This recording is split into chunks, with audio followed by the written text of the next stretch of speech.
So I know that, like, I'm that type of person that I've cancelled dates because I want to bake a cake. Like, that's Ah, me. Like, I live for my work. I did you tell mean, them? huh? Did you tell them you cancelled the date because of the cake? I don't put it that way, but I do kind of.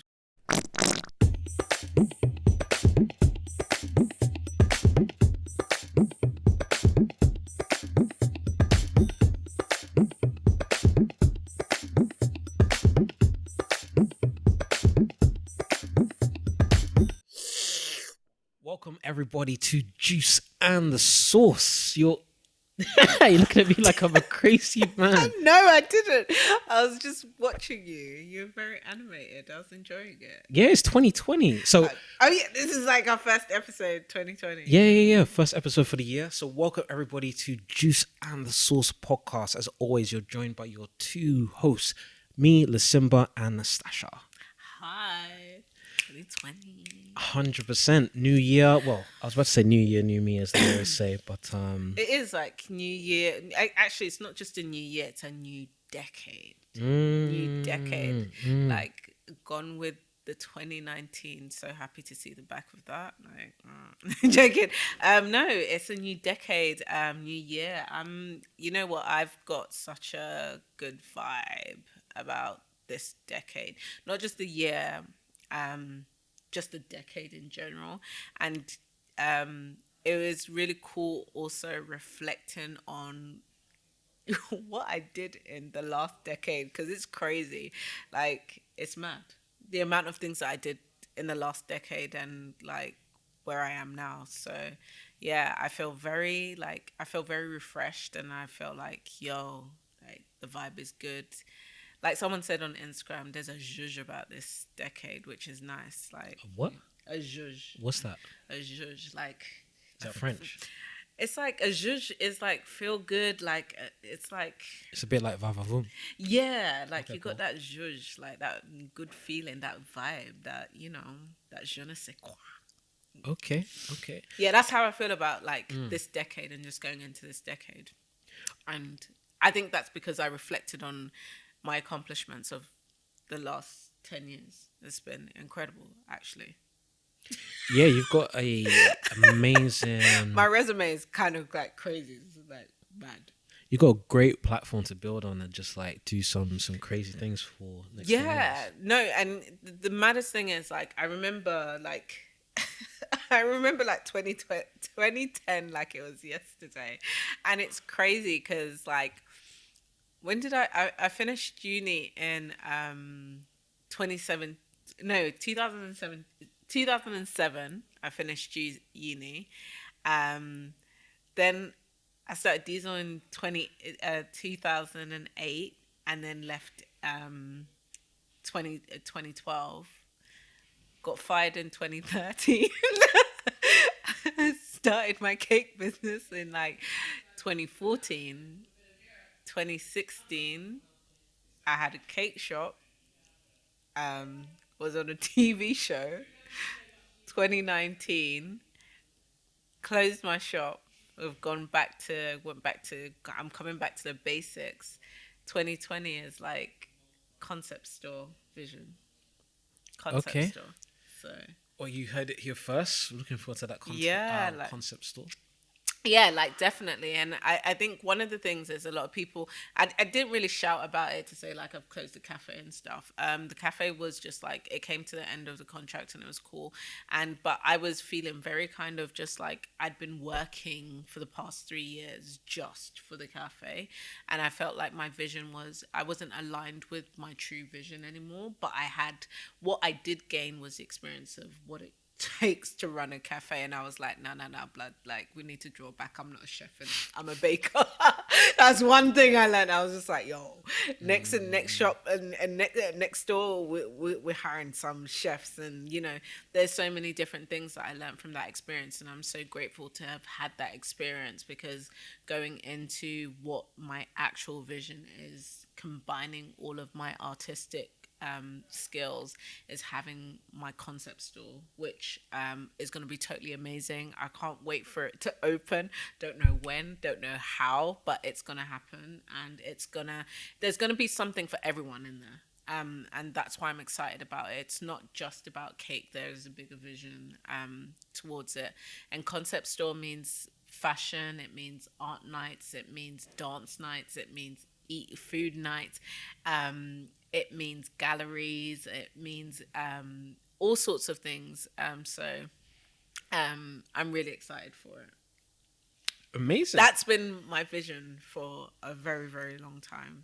When the Indulgent Sugar Plum started, it was always something more than just cake. So it's more than just like, oh, I make pretty cakes. It's like I do pretty cakes, I do fashion, I do art stuff, I do poetry, I do all of that. All of that's coming into it. So I'm very excited about this decade, because that's where we're going. That's the true vision. That's No, the 2020 vision. those things definitely sounds like things to get excited about. I'm sure Yeah. like anybody that's had the pleasure of having your cake, yeah, like would love to come down to something like that. I definitely want to come down to that. I know my mom would love to come down to that. She's one of Yeah. your fans as well.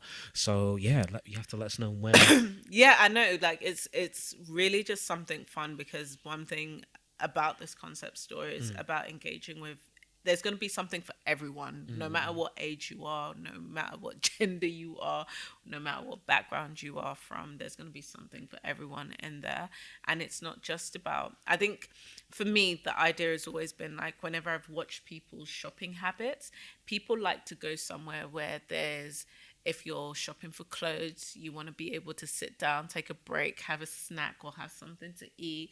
Or if you're not shopping, if you're window shopping, like it's nice to have like artwork and galleries. So all of those kind of things is really cool. And I want it to be a space where, you know, there's exclusive nights that people come in and want to launch their own products. So I want to give that space back to people who are opening up their own stuff, and they want somewhere where they can launch their product, or even if it's just like a pop-up night, like having different head chefs come in and do pop-up nights, all of that kind of stuff, like, because that's the stuff I like to do as I've gotten older, especially. Even when I was young, those are the kind of things I like to do. All of my awkward like things that I like to do, I throw it in there.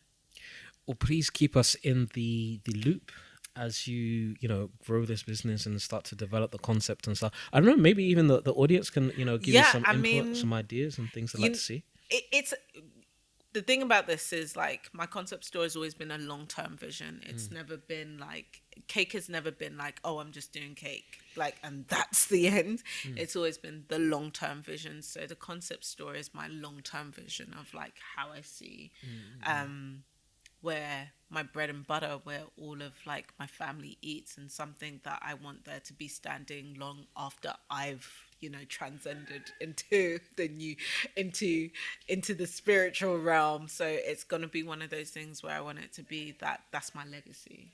Okay. And so for me, that has always been the aim, the draw, to have that. And I've never said to myself, it has to take me 20 years. It's like, whenever it happens, it's like with baking, whenever it happens, it happens. But that's the goal that I'm working towards. So like, that's my vision. Like, I know it could happen like in the next 2 years. It could happen next year. I don't know, but I know it's going to happen. So for our listeners, I can tell Nastassja is very passionate about this, because she's smiling like a Cheshire cat while she's speaking. So that is definitely coming from the heart. Yeah, no, like, this is, I mean, I live for my work. Lasimba, like, I live for my work. Like, so I know that, like, I'm that type of person that I've cancelled dates because I want to bake a cake. Like, that's me. Like, I live for my work. Did you tell them? Huh? Did you tell them you cancelled the date because of the cake? I don't put it that way, but I do it's kind of just like, I could go on this date and this person could be like really shitty, but I could make this cake and it could be incredible. So that's how I place it. You know what? I just have so much, like, for my work, it's like trying to tear a musician away from writing the perfect song. And sometimes when you've got that vibe to do that cake, it's like, let me just get the cake done. It's that vibe that you're just like, because the date can always be rearranged. And if the person says they don't want to go, they weren't meant for you anyway. This is like a tangent, but I'm just so curious. Like, what's a bad date? What's a bad date? Okay, so a bad date. You know the deep breath. Yeah, you know what? Because the chest. Because firstly, I have this thing where I don't actually believe too much in first dates because I believe that first dates, like, you're both so nervous that one of you is gonna fuck up, do something that's really, really weird and out of character, because you're so nervous. So I usually go by. The first date will tell me whether the second date is worth it. Like, you could do something really weird and I just be like, oh, okay. But if you say to me, oh, I was really nervous, I can't explain like a really weird thing. Okay. Maybe like spill drink on you, like red wine on you, and you're just like in a mess. And you know, I don't know. Maybe take your food home with you. I don't find that weird. Like, you know, a bad first date is someone. I'm just trying to think of like a bad first date, and if I didn't, a bad first date is somebody who's not talkative. Oh, doesn't talk. So yeah, so communication. I think for me, it goes down with communication. You know what? Like, it's weird because you can meet someone, especially if you meet someone online, right? And you're talking. You know, you've got energy. They're a keyboard warrior and they're typing, brrr, brrr, bah, you know, answering, responding to you, and then you meet them in person, and it's just like, hi, and you're just like. Do you want to open your mouth?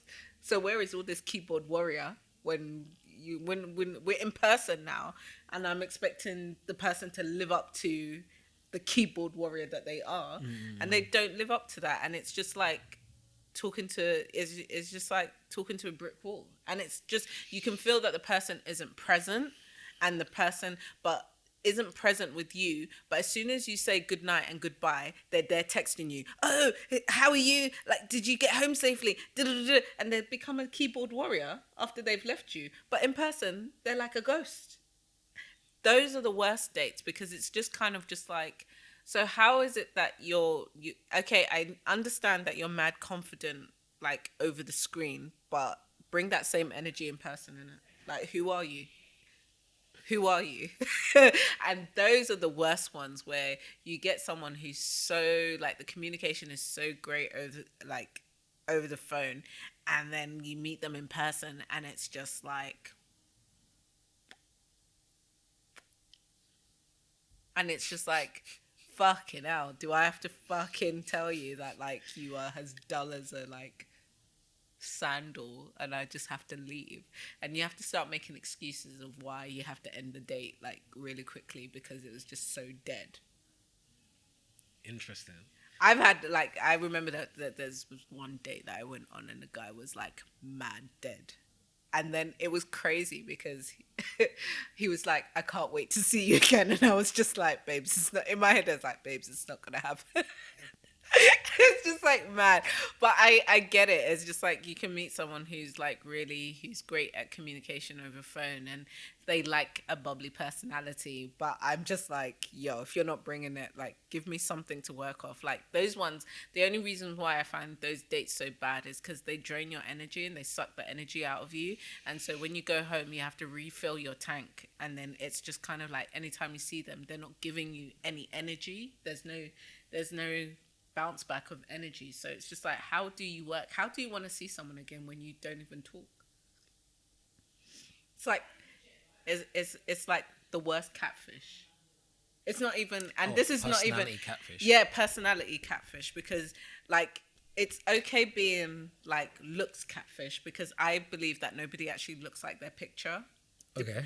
Not in a bad way. It just means that, like, if you're, like, depending on where you took the picture, if you were at a wedding or you were at some mad function or like, sometimes everybody posts up their best, but sometimes, like, over time, you may you may put on some weight, whatever, but that's cool with me. You know what I mean? It's only, I mean, I've had a friend tell me about a mad date where she was talking to a white guy, but he came out and who was black, and it was just like, she was like, it was the worst.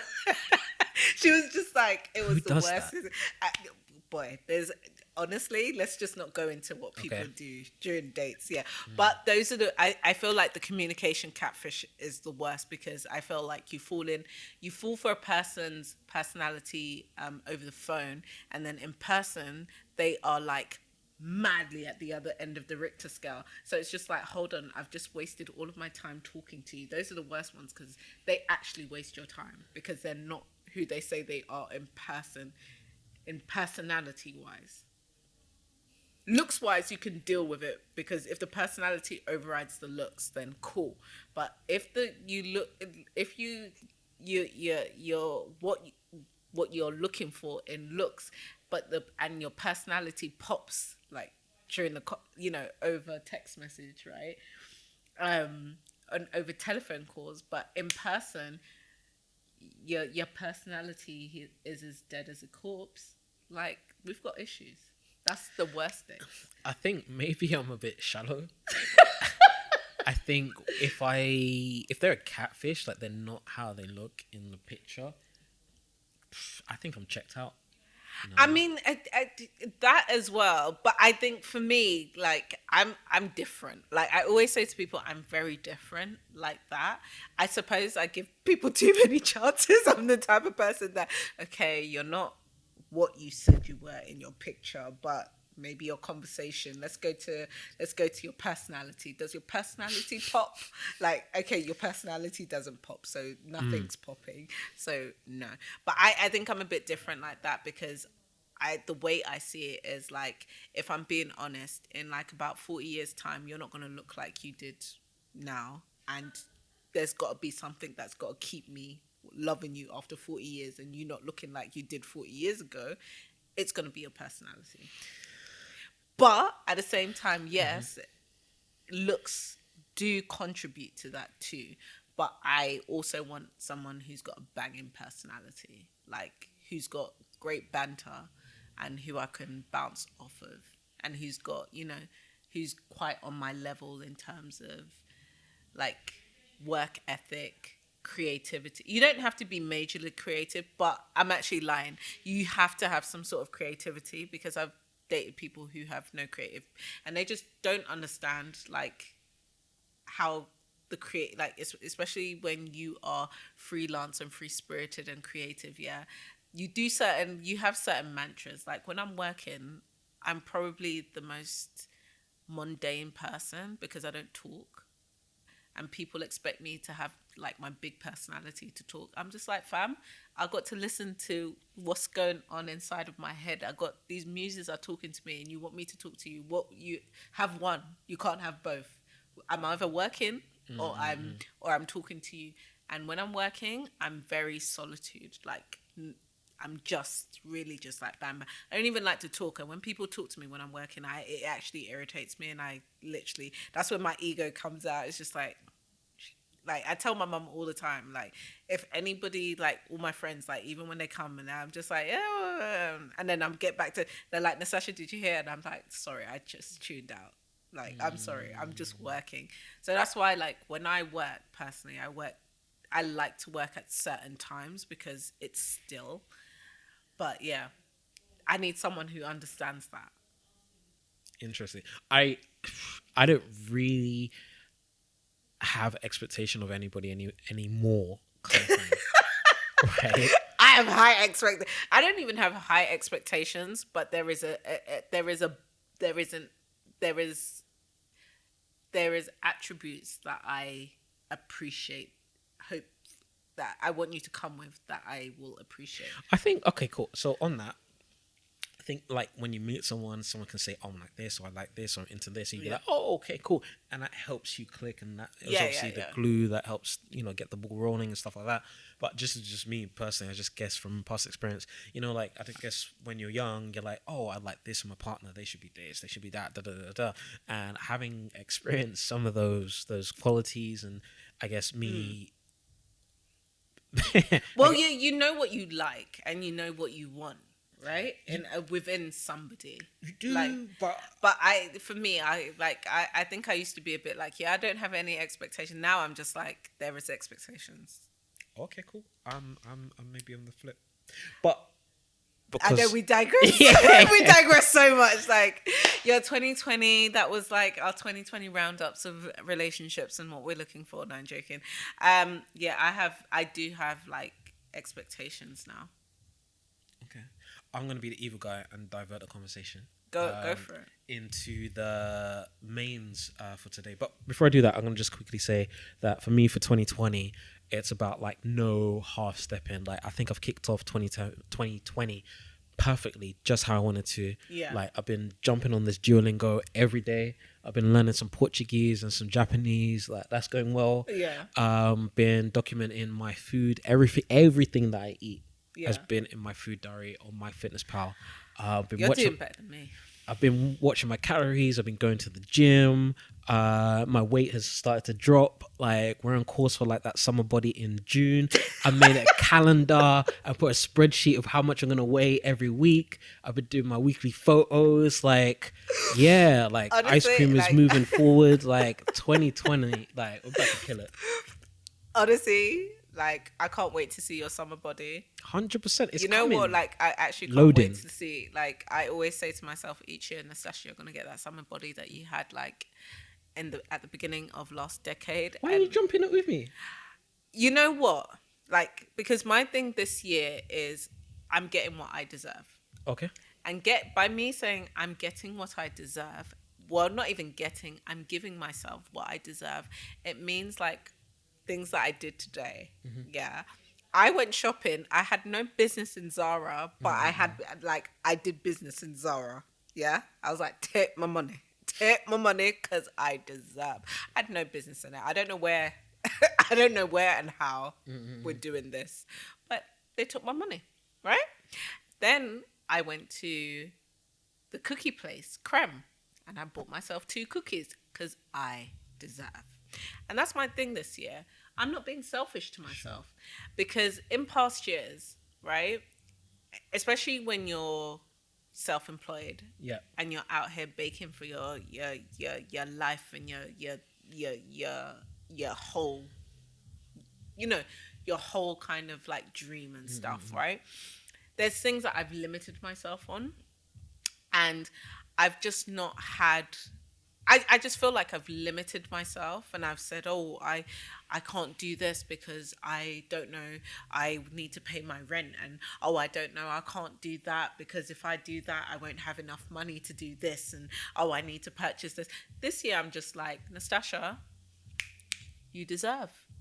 You deserve. If you feel like you want McDonald's today, go and have McDonald's. Because throughout that journey of you having McDonald's, you do not know what's going to happen. Somebody may even buy you the McDonald's for free. Like the other day, right? I bought a takeaway, right? I had no business buying a takeaway. But I got the money for the takeaway back. Yeah. Because the takeaway place, I ordered a spring roll, a veggie spring roll, and it was a meat one, and it had pork in it. And so I reported it to Deliveroo, and they gave me a voucher. Sure. And so the voucher was $7.50, but that's really nonsense anyway, because like really after like you're still paying full price because that's just the delivery charge, right? So anyway, I ended up paying like £6.60 for this meal, right? But Deliveroo gave me back £5.80, meaning I actually paid 80p for the meal. I deserve. So I decided that when I want to do something, it's my year of yes. So I say yes to myself in everything. I have no business in doing what I'm doing, but I know the universe has got me in it because I'm fearless. Okay. Somehow and some way, everything that I'm doing will come back round in good grace because I deserve. I've worked so hard in the past decade, being just like, oh, I can't do this, and worried about like being financially worried all the time. But this year I'm just like, Nastassja, do what you do best, which is, well, not do what you do best, but try a different way. Treat yourself. Don't go overboard. It's not like every week I'm out there buying a new pairs of trainers. Like, I bought like 3 over Christmas. I don't know. Like, but my thing is that I'm going to do what I deserve for me. And that's me showing myself the biggest love that I can do. Cool. So, and plus, like, yeah, I'm not going to lie. Yeah. I'm going to start running again. Okay. Because I do miss running. And I used to run like 5Ks all the time. Yeah. Like, well, not all the time, but at least like every 2 weeks I used to do a 5K, and I really enjoyed running. I don't know, mad hobby, like started running and absolutely loved it. But I haven't been able to because I've just been really ill. And like, I'm also anemic as well. Having anemia like just means I just get tired quite a lot. So I've not been able to like work out as much as I want. But as my health is getting better, and I feel like I'm a good 85% now. So within the next 2 weeks, I'm going to start running and working myself up to do a 5K again. So those are the kind of things that I'm doing. I'm doing things that I really love and really enjoy that I haven't been able to experience because I've been so focused on, especially in the past 3 years, like the focus was, I need to maintain this shop. Everything came down to, it's about the cafe. It's never about Nastassja, but it's all about the cafe. Whereas, I want to do some stuff for myself. And when I do stuff for myself, like, my business thrives and I thrive. So definitely that's how I look at like this new decade. It's called the I Deserve. I can't lie, I was feeling your full English that you threw up on your snap the other day with your, was it turkey, bacon? Yo, like, let me tell you, my thing this week, like, I'm going to invite you round, like, on a Sunday, and probably we'll do the podcast, like, at my house on that Sunday. Okay. Like, my thing is, like, I cook myself because you know how it is, like, being a baker, yeah, you don't eat right. My diet is all over the place. But the one day, I have 2 days off in a week, and this is by force now. Like, it's really important that I get 2 days, one to recover from the week of baking and one to just do what I want to do. So my thing on Sundays is always cooking myself, like throwing it down and cooking myself the best brunch. Like, it's got pancakes, it's got waffles, veggie sausage, bacon, not bacon, well, turkey bacon rashers. Everybody was just like, is that bacon? Is that bacon? Blood's haram. No. We keep it turkey. And I just throw it down, like beans, avocado sometimes. Avocado, okay. Yeah, like, I just go all out. So it's quite a veggie, it's like a veggie / meaty, like, no pork, kind of brekkie, and it's good. You know what? And that keeps me going for like, I hardly have dinner. Like, I probably, like, my dinner's like cereal because that's just so good. And it's funny because I always say to myself, like, I go out, like, I always want to go out for brunch because I like going out on a Sunday, have a nice brunch. But let me tell you, every place that I've been to for a brunch never throws it down like I like it. So I'm just like, Sunday, I cook myself a brunch and then I do any activity afterwards. Even like my siblings were just like, that looked like, that's a situation. Could I come around next week? I'm like, you can come around next week. I'll throw it down. Okay, I can't lie, it looks serious. It did look the pancakes were mad serious. Mad serious. Wow, I'll be happy to share my verdict with the audience, Like, I'm sure what? I'll invite you round because that was going to be my thing actually for New Year's. I was actually supposed to, basically a few of my friends was supposed to come around on New Year's Day for us to have a New Year's brunch, but I was like sick. I've been like sick for the past like 2 weeks. So yeah, that didn't quite happen, but we're going to do that. Looking forward to it. I think I should intro the show, even though we're like... Oh, did we not even intro? Like, yeah, Bunda intro this time? Like this? Bunda? No, I'm joking. We should give them... All right. Let's go to the intro and then we hop into the mains, the starters. We're just doing a live catch up, and I'm sure you guys enjoyed that little live catch up. There was sound bites for everything: food, relationships, aspirations, body, everything. So, Juice and the Short. Juice and the sauce. Juice and the Sauce is a show that chops up and serves you life topics narrated through the love of food and, most importantly, desserts. Charismatic random stories for a sweet entree, followed by a meaty main course of discussions, followed by recommended flavors from the content to round up this foodie's delight of a podcast. He hasn't done it for a while, but I'm rusty. never lied. Rusty. No, that was cool. No, I'm rusty. I can feel it. I'm rusty. Oh, are you rusty? Yeah. Well, we've had like I feel like we've had quite a long break. I know we've done our little, we've done our video kind of stuff, but yeah. Yeah, but we're back. We're back. Weekly podcast now. So make sure you hit those notification bells on YouTube, wherever you're listening to us, whether it's on Spotify, SoundCloud, Apple Podcasts, I think it's called now. I don't know, but it's on Apple. It's on Apple. And one of my things this year is definitely gonna. We need to. Our IG will be just much more visual. I think like end of like 2011, I was like manic. Like 2011, yeah. 2011. 2019. You see how much I hated last year. Like calling it 2011. Sorry, at the end of 2019, it was just mad busy, just trying to get orders out and just, first of all, I was just like, let me just survive, innit? Let me just get to Donny. Let me just get to Yorkshire and I'll be good. But Yorkshire? Yeah. You delivered to Yorkshire? No, my mum lives in Yorkshire. Oh, sorry. Okay. I've been asked to, but yeah, I'm just like, yeah. But yeah, definitely like our Instagram will be definitely up visual, and you can follow us during the week any time of day with our mad posts. 100%.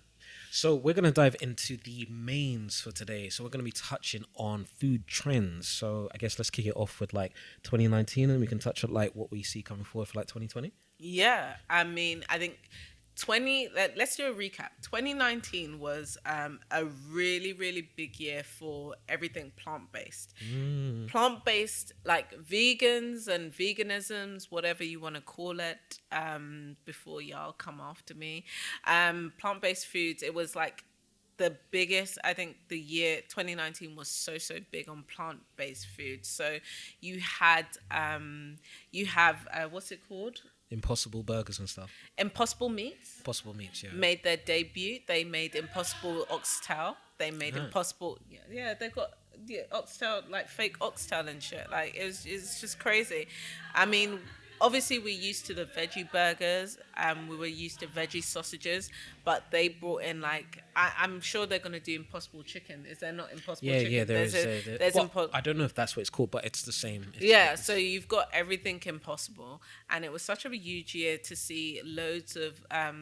It was like the breakout kind of like new food trend that it's still, that wave is gonna definitely for sure even come through harder this year 2020. You've got restaurants who are, your fast foods are jumping on that bandwagon. All of them. You've got like KFC have got something now, isn't it? KFC have got the no chicken burger. I mean, we're not gonna dive into that, but like, I just want to say, right, for anybody who's a serious vegan, I don't think they have any business still walking into KFC and Burger King and buying their like vegan burger, because working in a restaurant, there is no separate fryer for like vegan and meat. It's all fried in the same thing. So because even Burger King say everything is fried on the same grill.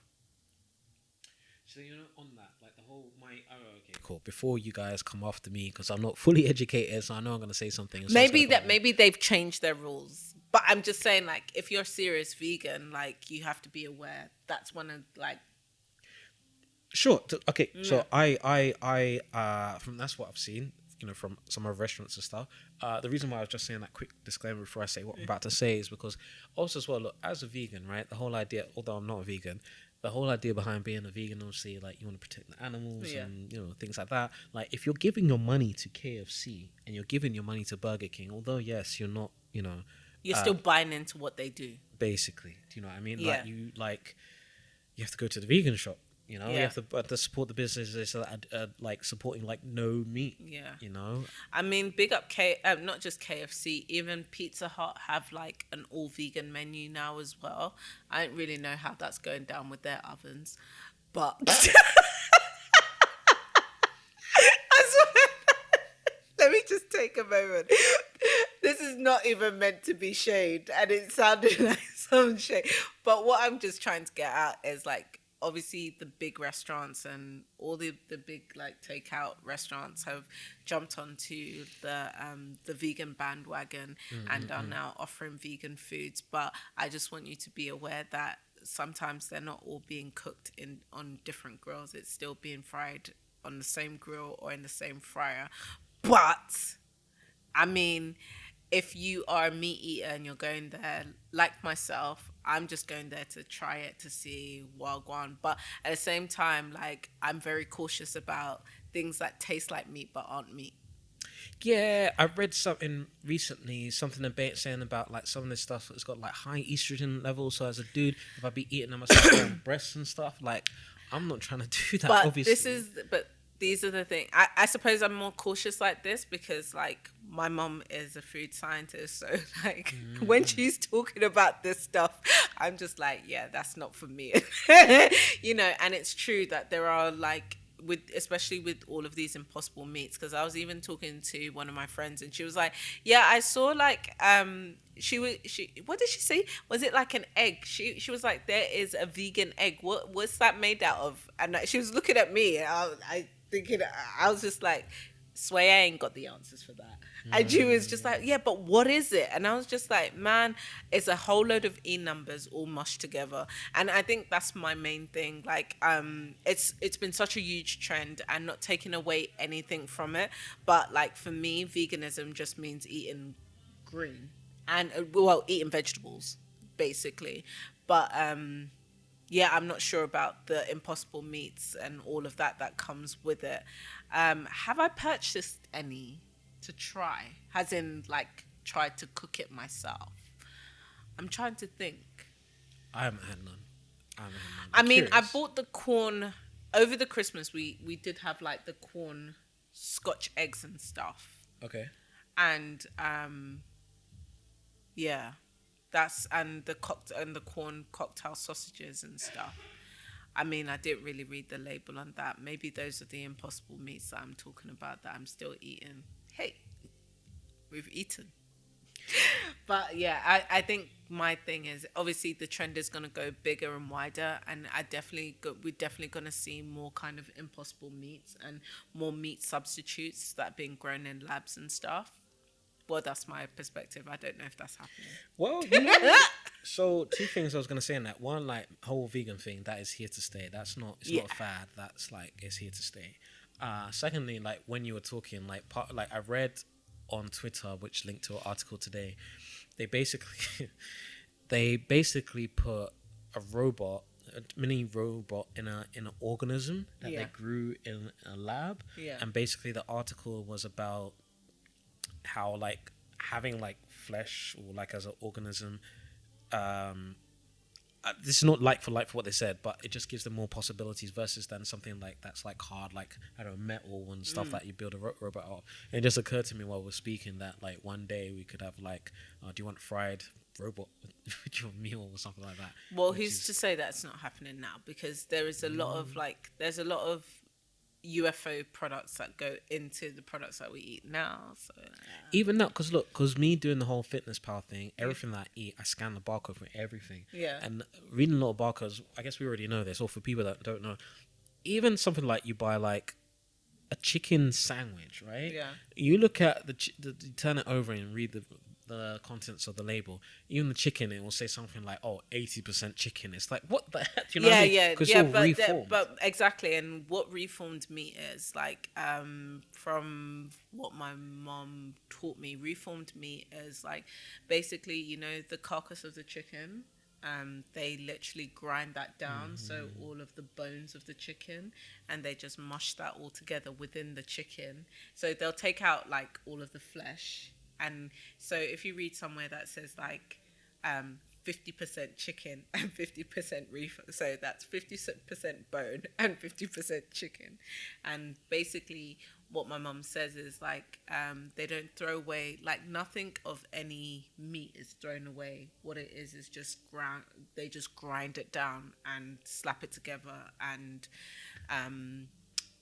basically mold whatever you need, like especially like they did it a lot with chicken nuggets, like back in the day, if you remember, like there was this whole saga that chicken nuggets ain't really chicken nuggets. Chicken nuggets is like mashed up bone. I'm laughing, but this shit is not funny. But this is like when you get down to the nitty gritty of food, you start realizing, have I been actually eating food, or have I been actually eating? What have I actually been eating? So it's very important. Like, I mean, I'm very big on reading, especially when I'm buying meat products anyway, like reading how much of it is reformed. So I'm aware that I've eaten loads of bone today. Yeah, it's good to read labels and start like becoming aware of like, oh, okay, this got lots of fat, this got lots of salt, or like what's in it, and that Fitness Pal app must tell you every like it's really good. All of the stuff. Yeah. It's really good for telling you like what's in your food, so you can like be like, oh, okay, I need to eat less of that. Yeah. Do you know what I mean? So similar to when you're talking about like, I guess your year of like yes and indulging. So like with my Fitness Pal, even though like I'm becoming more clean in what I'm eating, if I want to eat like a Snickers or some chocolate, I'll still eat it. Yeah. But it means I have less or something else. So just finding balance. We all speak about balance. Yeah. That's all I'm trying to do. But that's what I think a great diet is. Having a great diet doesn't mean that like all you do is clean eat. You just balance out like what you're eating. It's like you said, if you have a Snickers bar, you're not gonna have like 20 digestive cookies afterwards, are you? Basically. Not going to pull a Nastassja, are you? No. You know, once upon a time as a kid, I can't do this anymore. I would be able to sit with a pack of biscuits and then. But any child can do that. Like, I could do that back in the day. Yeah. Okay, so veganism is here to stay. That's been a big trend, and something else that has been a really big trend of 2019. Let me get my dates right. Like, yo, I'm living in the past, like future and present.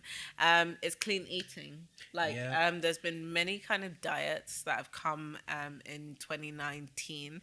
I mean, like, there's new diets all the time, but clean eating has been like, I hear everybody says that I'm eating clean.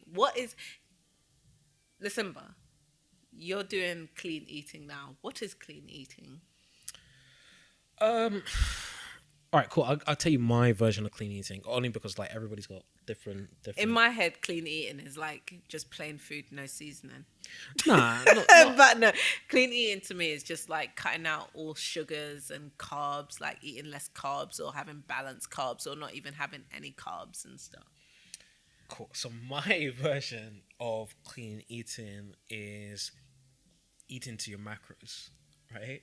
Okay. So by eating that, like, so for example, I'll tell you what my macros are at the minute. I really feel like getting back onto this calorie app. I did it before. It was very useful, but I was very hungry at the same time. Well, you just increase the calories. If you I know. So in a day, I aim to eat 2,400 calories. Yeah. And of that, I am doing 40% carbs, 25% fat, and 35% protein. So clean eating is for me, adhering to those macros. Okay. So a lot of food is got a lot of fat. Yeah. And fats takes up the most calories. So if I have lots of cakes, if I have lots of chocolates, if I have lots of even peanuts and things like that, they're high fat. So it means that I can eat less food for the day to get in the other parts of my requirement, either protein or the carbs. So in order to hit that goal, I have to eat things like oats with water. I eat... Like, you know, so what it's actually, you know what's really what, I know I've had it before. It's not as bad as it seems. It's not as bad as I kind of made that noise and that face. I know it's not as bad. Oats with water with some blueberries in there are actually quite nice. a bersha. Is it called a bersha? No, I don't know what that is. It's basically like overnight oats, like when you Okay. soak the oats overnight, and like my mum likes that, but I don't actually like it.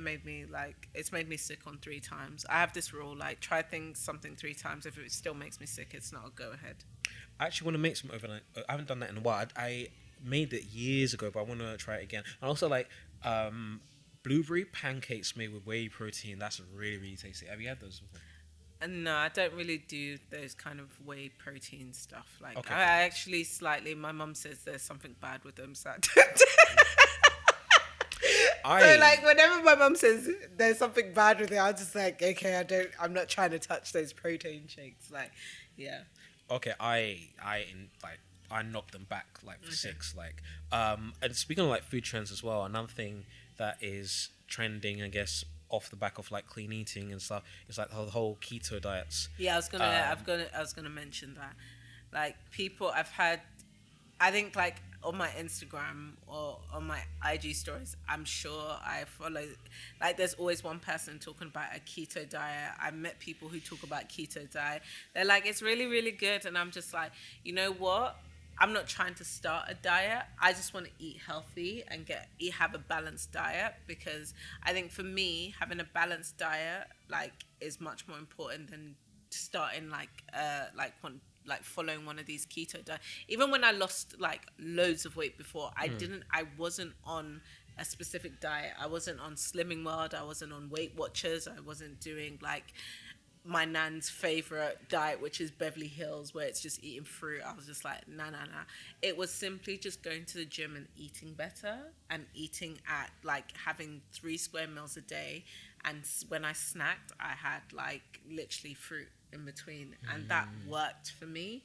And even though sometimes I was hungry, but that's because like I was eating like mad, like my calorie count was like crazy. But even at that, I felt much more better. Like even like, for example, yesterday I had 3 square meals and I felt great. There was no need for me to snack. There was no need for me to be doing like any midnight dessert feasting, any Nigella Lawson, go in my fridge and have like a cookie or like so that's for me. I mean, another diet trend that's happened, like intermittent fasting. Yeah, that's also been popular. I have a few friends that have tried it and they're just like, it's amazing. And I was just like, once again, it sounds like starvation for me. No. But I haven't tried it. People are doing a lot of like water fasts, where they're just like consuming water like for 3 days. I'm just like, because they're all like, yeah, the body's like 80% water and it can survive with just water. It's just like, once again, that sounds like starvation for me. But these are all trends that have been on for the last year. I mean, I think diets will never go away. There's always going to be a new diet that comes out. But for me, I just like eating better and having a healthier relationship with food, where I don't feel like just because I went to a cookie place today, I'm going to devour both of the cookies tonight. Like I've had half already, but you know. So cool. I think so. My whole thing on like diets is that just be careful that you're not actually making yourself ill, because a lot of these diets are like they will work, but like they're not sustainable. It's not sustainable, and I think that's one thing that the reason why I think I'm more susceptible to be trying like stuff like Weight Watchers and Slimming World, because those are diets that are actually sustainable. Because Weight Watchers is eating 3 square meals a day, and you're cooking, and that's the thing that Weight Watchers really prides itself on. That like you are like following their recipes and you're just substituting, fatty foods for less, foods that have less calories, but you are cooking and you're still eating. You don't go hungry throughout the day. And so those kind of diets for me are very sustainable. But when we're doing like water fasting, you're doing intermittent fasting, how sustainable is that? Because what happens is, like, for some people, the weight may like rush back on as quick as you've lost it, you know what I mean? But it's about, that's why I always preach, just have a healthy relationship with food, and look after yourself and eat good, and don't don't don't what's the word that I'm looking for? Oh my gosh. Don't be mean to yourself. Don't be stingy to yourself with food as well. Like if you're still hungry after a meal, have some more food, because that's just your body saying that it hasn't had enough, but don't overeat to like, you've eaten and you're just like, oh, like I just want to have one last chicken because it's there kind of thing. Sure, yeah, well, I'm sure, well, I had it in my household, like, whatever's on your plate, you got to finish it, that whole Yeah, kind for of real. thing. Like, Another food trend that we saw last year was a lot about, like, sustainable packaging and things like that. yeah. One which actually really annoyed me was paper straws. What? Like, I hated them. I love them. You love paper straws? They're the worst things ever, but I actually love them. You go through more paper straws than you do a plastic one. Because the thing about because it gets soggy. It gets soggy when you're drinking. And especially, like when you got a milkshake, right? So it's hard to start with. So you have to wait. But while you're waiting, it's just getting more soggy and sucky. It's like you're drinking through paper mache. Honestly, it's like the best worst thing, because I mean, I love them, but let me tell you, I go through about, like, whenever I see a paper straw, like in a restaurant, I'm asking for 3, and they look at me like, and I'm just like, dude, it's going into water, and therefore water is going to make it soggy. Therefore, when it's soggy, it loses its. You can't use it anymore, fam. What are you sucking? What are you slurping? Like, fam, you need to refresh the straw every every couple of.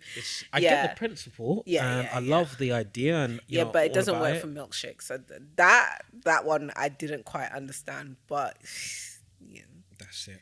I think we should touch on like food trends for like 2020 coming up. Yeah. One of them that I see coming up, the movement for like African food. I feel like 2020 is the year of African food. We got Chukus, the Nigerian tapas. They're opening their restaurant in Tottenham. Tottenham. So we're gonna see a few more restaurants opening up to do with like African and Caribbean food. I think there's like a real. It's hard. I don't want to say movement because it's been there bubbling for years. I think what's happening is like African food has always been there, but I think it's obviously with the whole. I think food also goes along with the music trend. So we see a rise in Afrobeats coming more into the charts, more into everybody, like, more into mainstream music. That's the word. I was like, it is much coming into the forefront of mainstream music. And all that's also going to do is push the food, the whole culture behind it, which is the food, the clothing. African clothing's been there, but what we're going to see more is the food taking the shine.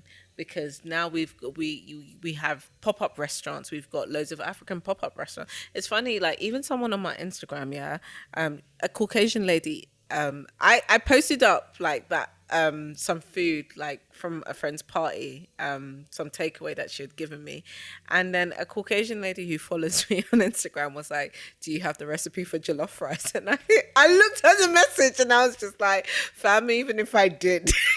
It's not one to give away.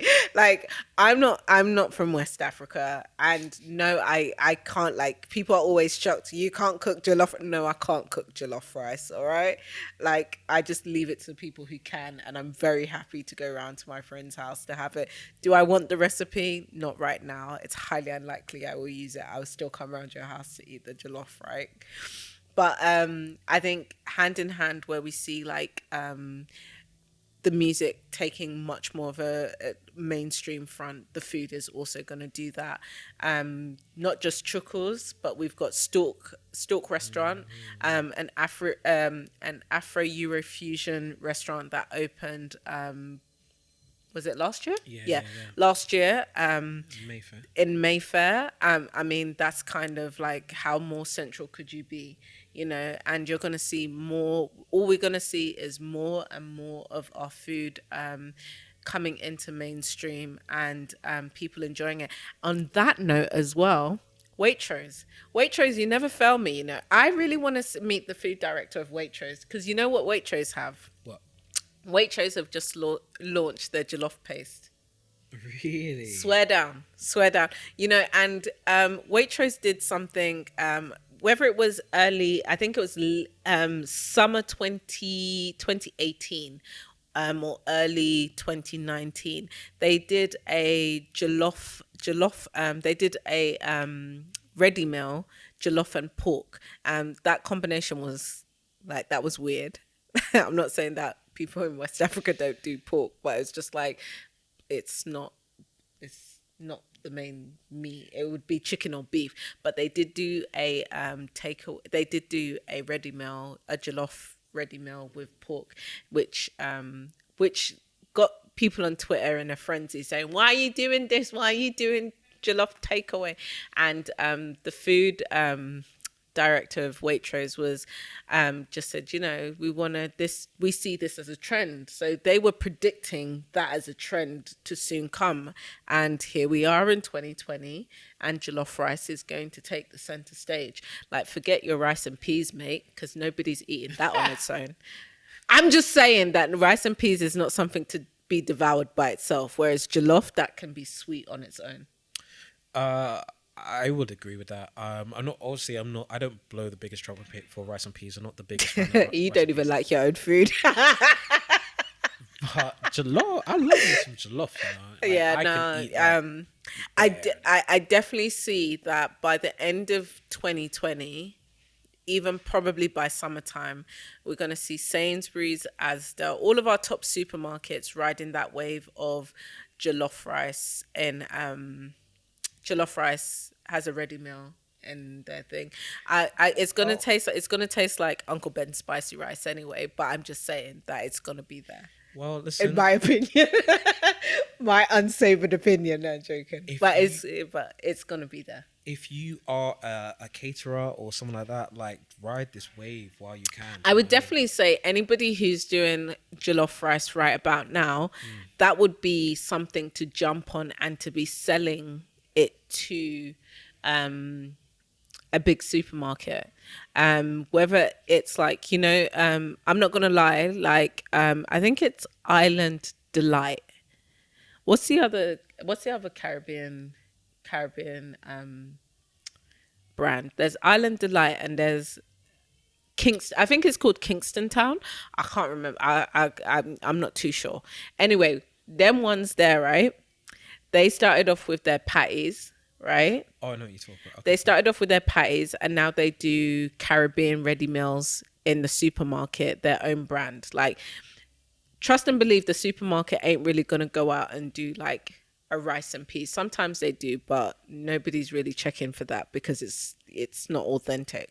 But Island Delight, and I think it's called Kingston Town. Yeah, and I've tried their ready meals, you know, like, and I'm not gonna lie, they're not bad. They are not too shabby, because there was one that they do, it's a lamb one. Yo, that one actually rocks, you know. It actually rocks. So definitely, if you are an African food caterer, yo, that ready meal situation where you're packaging it to the world, it's up for grabs, man, because it ain't in it. Nobody's done it right now, and the market is wide open. And I think 2020 is the time to do it.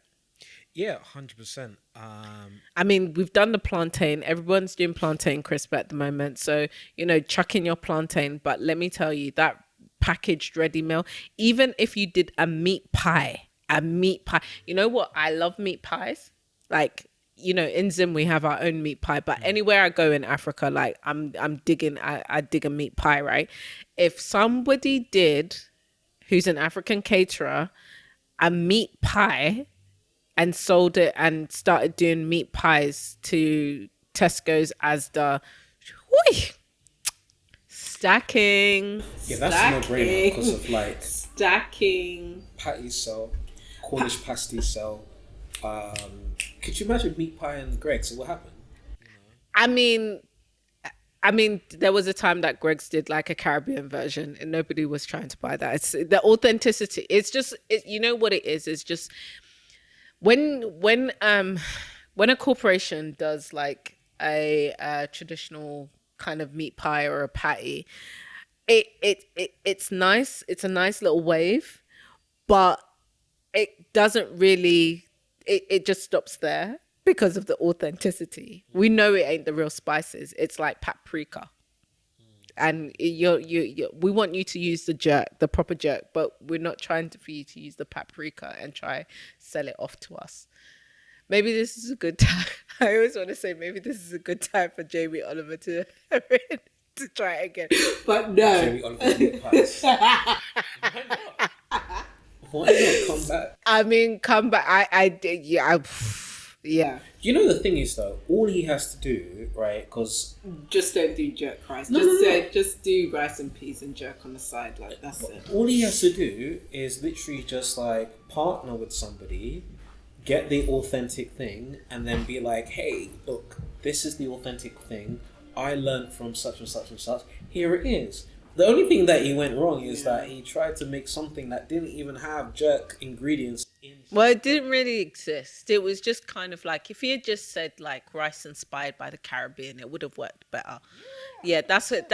That would have worked, but everybody was like, "Do you know how hot jerk is to be putting it in rice?" Like, it just doesn't work because everybody like obviously if you know how hot jerk is something for the meat, and You're not gonna put the rice on the grill.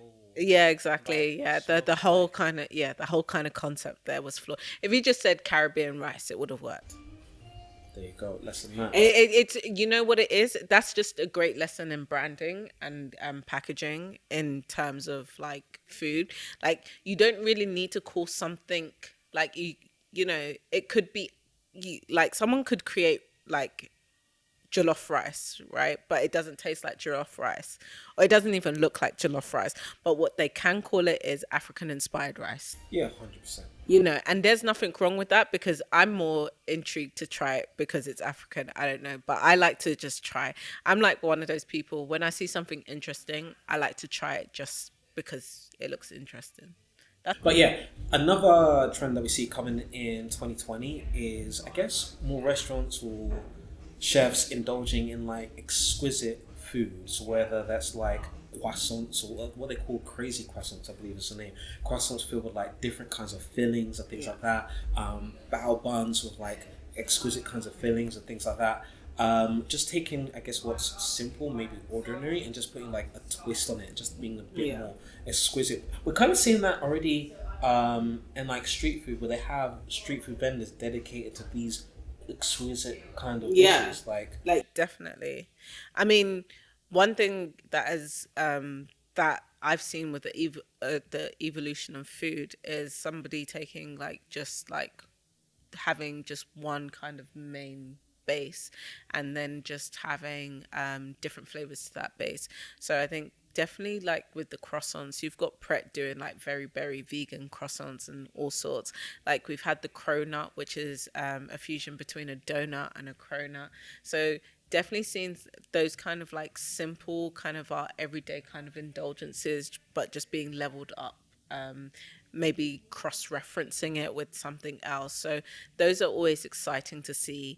And people I think one thing that we're going to see and that I've noticed, like, I'm going to decide what I want ASAP. And even before I get to the queue, I know there's 3 flavors and I want to taste the strawberry one. And I think that is like one of the biggest trends because people are maximizing on that. Like, you know, I go to dessert places now and they've only got like 2 choices of ice cream. And I'm like, oh, I thought you would have had it extended. And they're like, no, we actually change our menu seasonally. So that is one of the key things for like any kind of, even me, myself, having like, running a cake business, like my menu used to be so extensive. It's still extensive now, and I'm even like, yo, we can even chop this down a little bit further and rotate them seasonally, because to be honest, what people are gauging more into is the sustainability, and the sustainability meaning that we're going to use things that are in season and maximize the things that are in season because these are greater flavor, these are available at this particular period in time, and you're not going to have a shortage of them. Whereas if you're trying to do something like, let's for example, like berries, like during the summer period, like berries are at their best. So you can do loads of like really fruity flavors. Whereas in winter, you're going to more to the spices because there's less of those berries available. And plus you're maximizing on all the warm spices and all those warm flavors and all the pears and everything that's in season. So seasonal, sustainable cooking and baking is going to be one of the biggest trends for the coming decade, because people are noticing that when you can maximize your profits much better by using the things that are in high season when in season. Some good words of advice there. Yes. Welcome, people. We are here for Flavour of the Continent. We are here in Wingstop down in Soho. Yes. And today we've got 3 different wings. We have lemon pepper, Louisiana rub, and mango habanero. So we're going to be giving you our feedback and tell you what we think. I'm actually really excited because obviously Wingstop being imported from the States, we've spoken about it and said like how much do the imports taste as good as they do in their original, like from their original place. So I'm really excited to taste to see how good they are and if it actually lives up to all of the rap songs that I've heard it in. But at the same time, this is Wingstop UK, not US. So yeah, I'm excited. So, full disclosure, I have had like these wings before, but I'm gonna save my commentary till the end, and I don't want to influence Nastassja's decision. That's cool. It's gonna be my taste over Lasimba's. All right, cool. Let's get stuck in. I'm mad hungry just looking at this food. Okay, so I'm doing I think this is the mango habanero. It looks like, and the 2 sauces that we have, we've got ranch, and we've got honey mustard. I can feel the spice has got like a late kick to it. Okay, I don't know if it's because I still have like my last remnants of a flu. I can't really taste much mango, but I don't want like the fact that I may like my last bits of my flu have like I don't know. I can't taste no mango. It's a little bit, but I can't taste mango. It tastes like it's got a glaze. You know, like when you get, when you buy sweet and sour chicken, and it's cold, and it's got like a thick glaze on it. That's what it kind of tastes like. I agree, 100%. The glaze is really thick.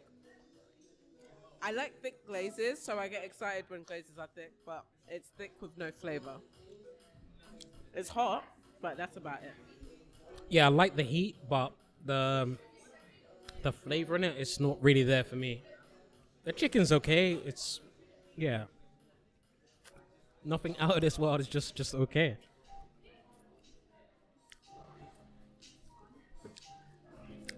I wouldn't have this flavor again. I feel so bad saying that, but it wouldn't be like I wouldn't be rushing back for this. No. All right, cool. So that one's down. Next, let's dive into the lemon pepper. I actually prefer this one. So I agree. The lemon pepper to me tastes very Moorish. Like I can eat a lot of this, but you wouldn't even feel like you're eating a lot of wings. Like Lemon pepper's a deal. Yeah. oh, you recommend it? Lemon pepper ones are really good. Okay.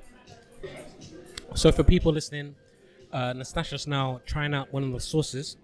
I think was that the The ranch. oh, the ranch sauce. What's it saying? Sorry, I got the sniffles as well. Yeah, same. I'm sniffing. Yeah, the ranch is really nice. If I'm being honest, like, I know like ranch sauce, like, everybody talks about ranch and everything.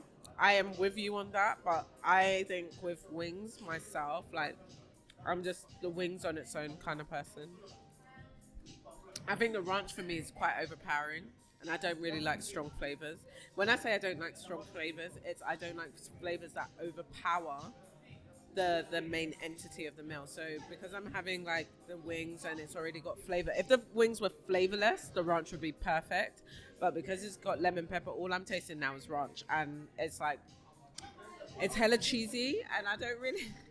It's like sour cream, so like yeah, I'm really boring. I can be really like boring like that, but I like the wings on its own. The ranch dressing is nice. I would go with something more subtle. I don't know, but yeah, I'd have the lemon pepper again. So I think I should check out the ranch myself. Let me try it. Yeah, it's too much. It's too much, isn't it? It's too much going on in your mouth. Like, don't get me wrong, I don't think the ranch sauces are bad. I just don't think it complements it. Yeah, so that's what I mean. Like, I would have the ranch with something less. Like, if they had like plain wings, I would order plain wings and the ranch on its own, and that would be really, really good. But because the chicken wings have already got such a good flavor, like adding ranch to it seems like, what you doing? 100%, I agree with that. So we're now going to check out the honey mustard sauce. Once again, the sauces are so good. Like, the honey mustard is really, really good. To be honest, it's quite nice with the lemon pepper. But once again, because the lemon pepper is so good on its own, I wouldn't want to disturb it. It would be like every now and again a little bit of dip. But yeah, it's more subtle than the ranch. I've just been staring at Nastassja's wings, and they're clean. Like, I just had to pick up one of my flats again just to be like, okay, no. There's some chicken left on there. I need to like finish it. How do you eat a chicken? You know? This is my bone. And some people would just say like, raw, that's not even that clean. But this is as clean as I get it. So, for people listening, mine still has a bit of chicken on there, so I'm going back for him. No, Lucinda's bone is the type of the one that you literally will. When you're younger, your parents like literally take your bones again just to clean them because they're just like, you're wasting meat up in here. Yeah, there's some chicken left here, so I'm about to eat that. So we're in. Where are we again? Wingstop. The music here is mad loud. So basically, I got the mic in one hand, chicken in the other hand, chicken in my left hand, and eating with one hand. I'm gonna take over so Lucima can like eat and really enjoy. All right, cool. Like, can you try on your next wing? Can you try the like by force? This is by Lucima eat it like the honey mustard. All right, cool. You know, I was wearing gloves and stuff, but I'm just like, fuck it. All right, honey mustard. And this is honey mustard on the Louisiana rub. You know, I like your memory. You always like remember stuff. Like, all right, cool. Louisiana rub. I'm actually looking forward to trying the Louisiana rub.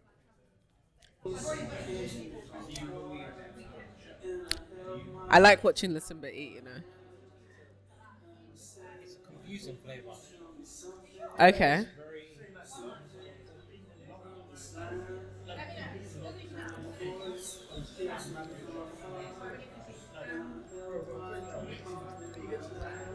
I want you to try it. Okay. Because of Right. it's very it's plain, but it's not plain. Okay. But it's almost like I don't taste anything.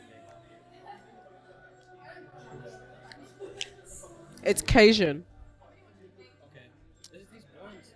Yeah, so basically this is a Cajun mix.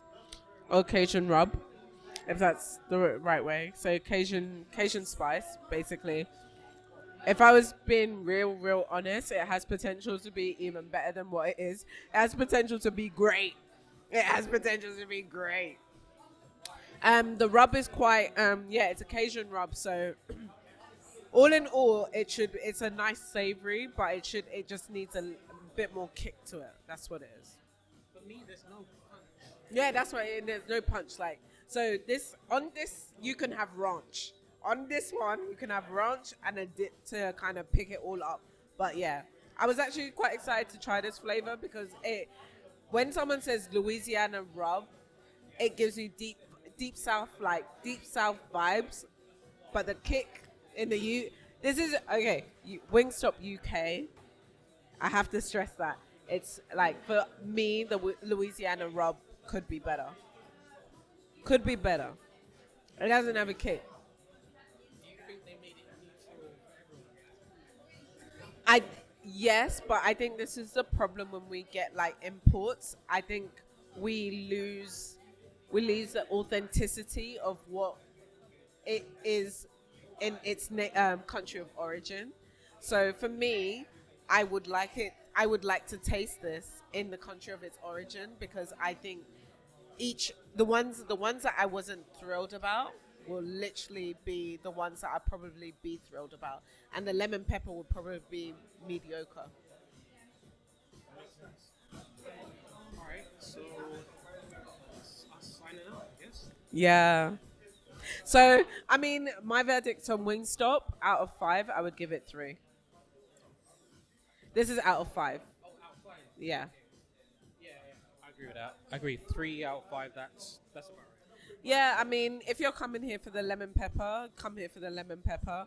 But if you're coming here for any other one, I think it depends. Like, I think we're kind of, for me, I feel like I'm a kind of like a chicken connoisseur, and I really expect more I expect big flavors from chicken.